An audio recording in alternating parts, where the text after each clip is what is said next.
سب سے پسندیدہ عمل کون سا ہے؟ جو عمل استقامت و پابندی کے ساتھ کیا جائے، اللہ تعالیٰ اسے بہت پسند فرماتا ہے۔ ام المؤمنین سیدتنا عائشہ صدیقہ رضی اللہ تعالی عنہا سے روایت ہے کہ خاتم النبیین صلی اللہ علیہ وسلم سے پوچھا گیا، ای الاعمال احب الی اللہ، کون سا عمل اللہ تعالیٰ کو سب سے زیادہ پسند ہے؟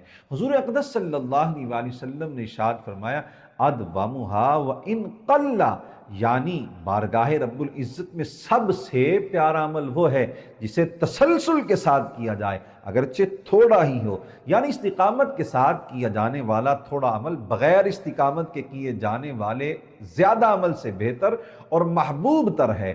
قرآن و سنت سے معلوم ہوتا ہے کہ کوئی اچھا کام کرنے کی عادت بنا لینے کے بعد بلا وجہ اسے چھوڑ دینا بری بات ہے اور بے برکتی و محرومی کا باعث ہے۔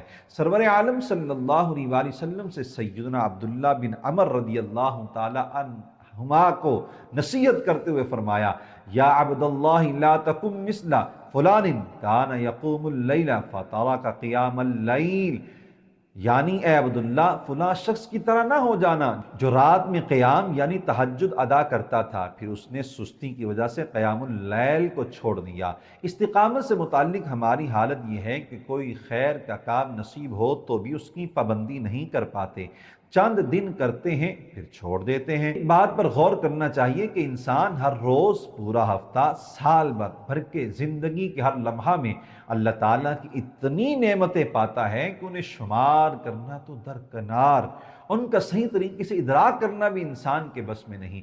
جب نعمتیں ہمیشہ ملتی ہیں تو نماز کبھی کبھی کیوں؟ جب اپنے مہربان رب سے رحمت و مغفرت اور لطف و کرم کی خیرات ہمیشہ مانگنی ہے تو تلاوت و عبادت فقط چند دن کیوں؟ بزرگوں نے خوب بات فرمائی، کبھی کبھی آنے والے کو وہ نہیں ملتا جو ہمیشہ حاضر ہونے والے کو نصیب ہوتا ہے۔